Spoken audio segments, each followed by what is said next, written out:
सरकार के खिलाफ आक्रोश लगातार सड़कों पर देखा जा रहा है। कानून व्यवस्था चरमराई हुई है, बेरोजगारी चरम पर है, महंगाई से आवाम त्रस्त है और इन सभी परेशानियों के चलते बलूचिस्तान हो या पीओके हो, लगातार लोगों का गुस्सा सातवें आसमान पर और इसी गुस्से नाराजगी के चलते लोग सड़कों पर आ गए हैं। सड़कों पर आकर जो टकराव की स्थिति होती है उसमें कई बार जान का जोखिम भी रहता है, लेकिन बावजूद इसके लोग पीछे हट नहीं रहे। लोग कह रहे हैं अपने अधिकारों के लिए अगर प्राण भी देने पड़े ना तो दे देंगे और ना ही जान लेने से हम कतराएंगे। यही जो टकराव की स्थिति है, सेना के जवानों और साथ ही साथ आम लोगों के बीच में टकराव हुआ, जाने भी गई हैं, बहुत सी ऐसी मुठभेड़ भी हुई हैं जिन पर निगाह सरकार की बनी हुई है, लेकिन बावजूद इसके सोल्यूशन कुछ मिल नहीं रहा। पाकिस्तान में महंगाई चरम पर है, बेरोजगारी लोगों को परेशान कर रही है। ये तीन तस्वीरें आप देखिए, तीन तस्वीरें जहां पर पाकिस्तान खंड खंड होगा क्या, ये सवाल लगातार इसलिए बना हुआ है क्योंकि बलूचिस्तान में गदर मचा हुआ है, लोग सड़कों पर आ गए हैं। सबसे बड़ी बात यह कि प्रदर्शनकारियों में महिलाएं भी शामिल हैं। आप समझिए कि महिलाएं घरों से निकलकर सड़क पर आ गई हैं अपने अधिकारों के लिए। उधर कराची में भी कोहराम की स्थिति है, वहां भी इसी तरह के प्रदर्शन नजर आ रहे हैं।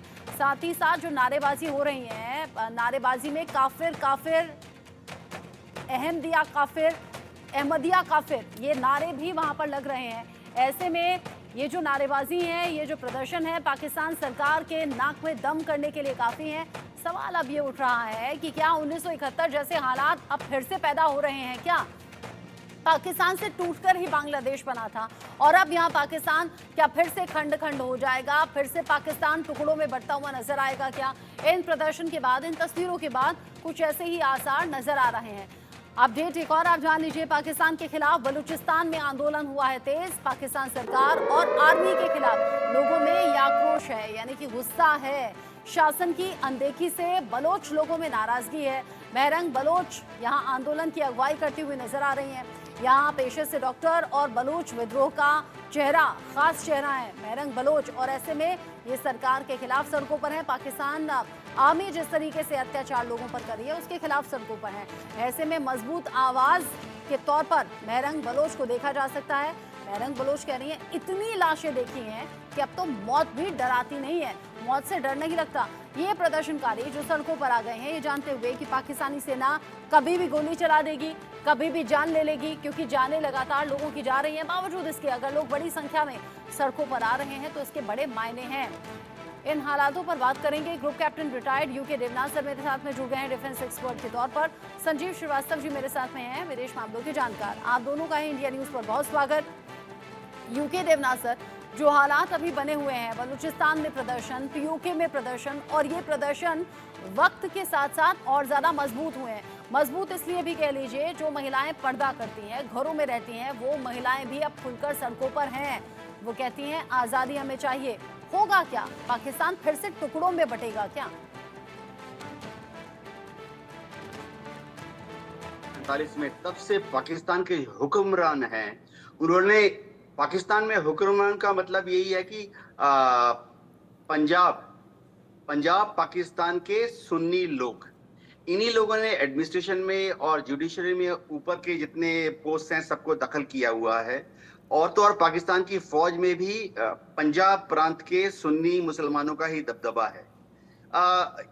ट्रेडिशनली आजादी के पहले से भी इन लोगों ने कभी भी बलूचिस्तान के लोगों को अपना नहीं माना, उनको अपने से नीचा समझा, उनको ट्राइबल समझा, उनको अनपढ़ समझा, उनको गंवार समझा। आजादी के बाद भी बलूचिस्तान के थोड़े से लोग हैं। मैं दर्शकों को बता दूं कि बलूचिस्तान का जो क्षेत्रफल है वो करीबन पाकिस्तान के क्षेत्रफल का 44% है और बहुत कम लोग वहां रहते हैं। पाकिस्तान की टोटल आवाम 24 करोड़ में से मात्र 6% लोग बलूच हैं। लेकिन इन लोगों को पाकिस्तान की फौज ने, उनकी जो एस्टेब्लिशमेंट है, उन्होंने डंडे के जोर से पिछले 70 साल 80 साल से दबाया हुआ है। और तो और हद तब हो गई जब इनकी जमीन जायदाद जबरदस्ती छीन के चीन को दे दी गई सी पैक प्रोजेक्ट बनाने के लिए। जब ग्वादर पोर्ट बनाया गया तो जबरदस्ती बलूच लोगों के गांव हटा दिए गए, उनको कोई कंपनसेशन नहीं मिला। जहां पे उनको कुछ कंपनसेशन मिला, बहुत ही मार्केट प्राइस से 1/10 रेट पर मिला। तो बलूच लोग पाकिस्तान की एडमिनिस्ट्रेशन से परेशान हैं। इसीलिए आप लगातार देखें कि कभी वहां पर इंसर्जेंसी हो जाती है, Baloch liberation force, Baloch liberation army, ये सब वहां ऑपरेट कर रहे हैं। अब महरम बलूच ने जो अगवा किया है, बलूच लीडरशिप दिखाई है, वह बहुत ही तारीफे काबिल है। दुनिया को नोटिस करना चाहिए कि बलूचिस्तान के लोगों के ऊपर कितना दमन हो रहा है। जी। आपने बताया कि अत्याचार में कोई कमी नहीं है, तस्वीरें बता रही हैं बलूचिस्तान में लोगों के साथ जुल्म ज्यादती हो रही है। ठीक ऐसे ही हालात पीओके में भी नजर आते हैं। संजीव श्रीवास्तव जी, अगर लोग सड़कों पर आ जाएं, उसमें महिलाएं आ जाएं, महरंग बलो जो कि एक बड़ा नाम है इस प्रदर्शन का, जो नेतृत्व करती हुई नजर आती है, अगर एक महिला प्रदर्शनकारी ये कहे कि अब इतनी लाशें देख ली हैं, अब इतनी मौत अपने सामने देख ली हैं कि मौत से भी डर नहीं लगता, ये बहुत बड़ी आवाज है विद्रोह की।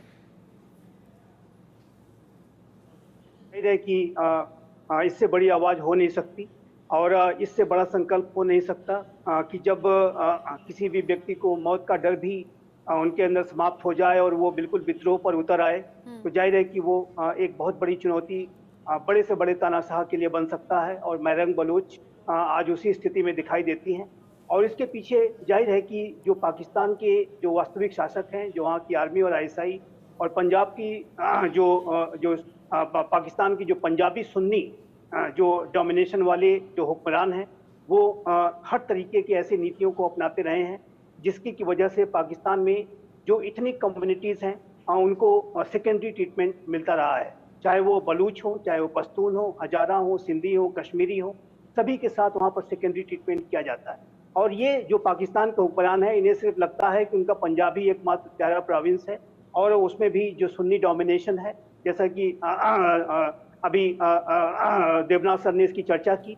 और ये बिल्कुल मैं इससे सहमत हूँ कि ये जो पाकिस्तान के हुक्मरानों का ये जो दोहरा रवैया है, डबल स्टैंडर्ड है, सेकेंडरी ट्रीटमेंट जो वहाँ के इथनिक माइनॉरिटीज़ को दिया जाता है, और रिलीजियस माइनॉरिटीज़ की तो आप बात ही छोड़ दीजिए, जो हिंदू और क्रिश्चियंस और सिखों के साथ कैसा बर्ताव होता है। तो आज इसी का परिणाम ये है कि पाकिस्तान विखंडन की कगार पे पहुँच गया है। और अगर ऐसी स्थिति रही, पाकिस्तान के हुक्मरान अब भी नहीं चेते, तो मेरे असेसमेंट के मुताबिक पाकिस्तान के कम से कम 4 टुकड़े होंगे। पाकिस्तान ऑक्युपाइड कश्मीर तो हमारे पास आएगा ही, लेकिन बलूचिस्तान, पश्तूनिस्तान, सिंध देश, ये भी अलग अलग हो जाएंगे। और यहाँ पर भी जैसे बलूच आंदोलन चल रहा है, उसी तरीके से पश्तून लोग भी एक पश्तून तहफ़्फ़ुज़ मूवमेंट भी चला रहे हैं। और पश्तूनों के खिलाफ भी पाकिस्तान के हुक्मरानों ने बड़ी साजिश रची है। सिंधी जो आबादी है उनके खिलाफ भी बहुत बड़ी साजिश रच डाली है, कश्मीरियों के खिलाफ साजिश रच डाली। तो ये जो पाकिस्तान के हुक्मरानों की जो शॉर्ट साइटेडनेस है, अंधदृष्टि है, अपने व्यक्तिगत हितों को सर्वोपरि रखना, राष्ट्र के हितों को सेकेंडरी रखना, आतंकवाद का इस्तेमाल अपने वेस्टेड इंटरेस्ट को हासिल करने के लिए करना, और जाहिर है कि वो अपने जो भी उनके पास अपनी इकोनॉमी तो उनकी जर्जर है ही, और जो भी पैसा वगैरह बाहर से आता है उसका इस्तेमाल अपने ऐशो आराम के लिए करना। उसकी वजह से आज पाकिस्तान में चाहे वो सामरिक स्थिति हो, चाहे वो राजनीतिक स्थिति हो, चाहे वो पाकिस्तान में हालात किसी भी तरीके से सुधरते तो है ही नहीं, और पिछले सिर्फ आम जनता है। इस बीच एक और अपडेट है, पाकिस्तान का बलूचिस्तान हिंसा की घटनाओं से पूरी तरह से त्रस्त नजर आ रहा है। अशांत बलूचिस्तान प्रांत में हिंसा में लगातार इजाफा ही देखने को मिला है। बढ़ती घटनाओं से शहबाज सरकार को टेंशन है। बलूचिस्तान में आतंकी घटना में लगातार बढ़ोतरी हो रही है। अगस्त के महीने में हिंसा की घटनाओं से हलचल और ज्यादा बढ़ गई है। पिछले 6 साल में सबसे ज्यादा अगस्त महीना खतरनाक रहा है इन हिंसा की घटनाओं से जुड़ा हुआ। घटनाओं में आम लोग हों, सुरक्षा बलों हों, दोनों ही तरफ से लोगों की जान गंवानी पड़ी है। 83 आतंकी घटनाओं में 254 लोगों की मौत हो चुकी है। यानी आतंकी घटनाएं भी होती रही, टकराव की स्थिति भी होती रही, और ये जो लगातार लोगों की जान जा रही है, ये पाकिस्तान सरकार के लिए अलार्मिंग सिचुएशन है। यूके देवनाथ सर, कि सरकार को समझ नहीं आ रहा है कि अगर वो चाहते हैं कि दूर दराज के क्षेत्रों के लोग, चाहे वो खैबर पख्तूनख्वा के लोग हों, पीओके के लोग हों, बलूचिस्तान के गांव के लोग हों, अगर उनको पाकिस्तान की मेन स्ट्रीम के साथ अंदर मिला के रखना है, तो उसका एक ही तरीका है कि पाकिस्तान की जो सेंट्रल एस्टेब्लिशमेंट है, इस्लामाबाद, रावलपिंडी में जो ये बैठे हुए हैं, इनको चाहिए कि इन दूर दराज के क्षेत्रों के लोगों के साथ मिलजुल कर आगे बढ़े। उनको एक ज्यादा इज्जत दे, ज्यादा सम्मान दे, ज्यादा फाइनेंशियल पावर दे।